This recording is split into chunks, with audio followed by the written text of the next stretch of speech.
Let's go from Dylan Gabriel's old team to his new team in the big game of the week. That is Ohio State at Oregon right now, FanDuel Sportsbook.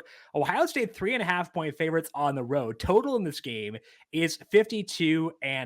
Both these teams, Zed, have lived up to the hype so far. So, gonna keep it simple here. Who you got for Ohio State versus Oregon? Right. I think this is obviously going to be a great game. I have Ohio State by 2.7 points here. So when I posted that number for members on Sunday, this was Oregon was plus 4.5. I thought there was a little bit of value there. The market has moved, so I think this is pretty fair right now. I really do think that. So the most terrifying thing about this game is how good Michigan State has actually played both of these teams. They lost to both of these teams, but in the underlying metrics, like in terms of success rate, they were competitive.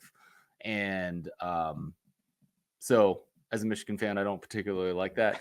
So like what seemed like an easy game against Sparty at the beginning of the year, I think is going to be anything but an easy game in a rivalry. But look, I mean, so Oregon, they haven't particularly looked good. They haven't really impressed on the scoreboard, particularly when you beat an Idaho team by 10 points. That doesn't look good. But their underlying metrics look a lot better.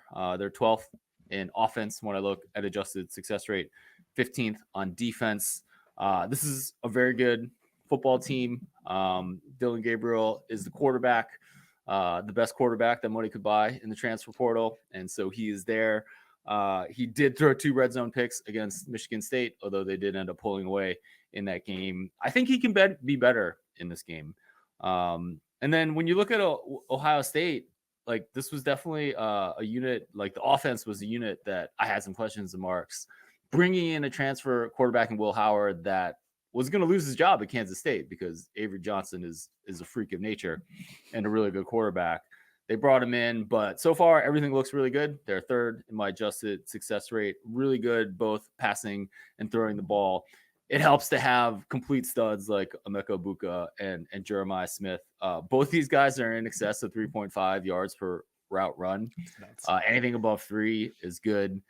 You do look, I mean, the Ohio State receiver room is so good that like they just kick guys out.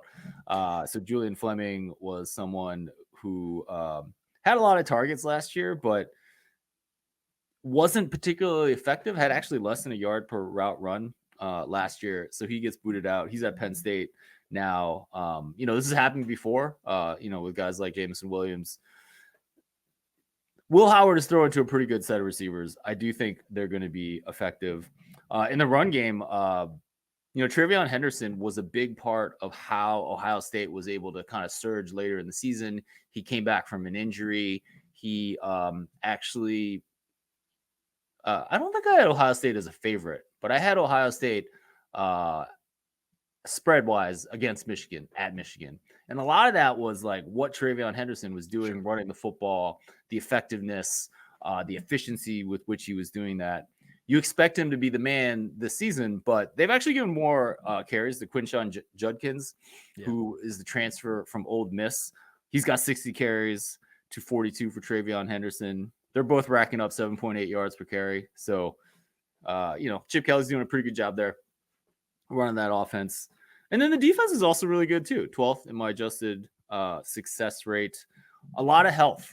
A lot of all their guys not seeing any injuries on that side of the ball. So overall, like really a fantastic game, and no spread bet for me, but I'm going to enjoy watching it.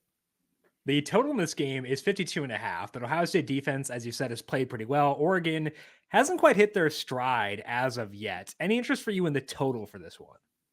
Yeah, I would definitely lean towards the over. I mean, my model has the over, and I think the offenses are slightly better units, so I don't see any reason why you should expect less than the college football average of about 56 points. So definitely lean on the over for me.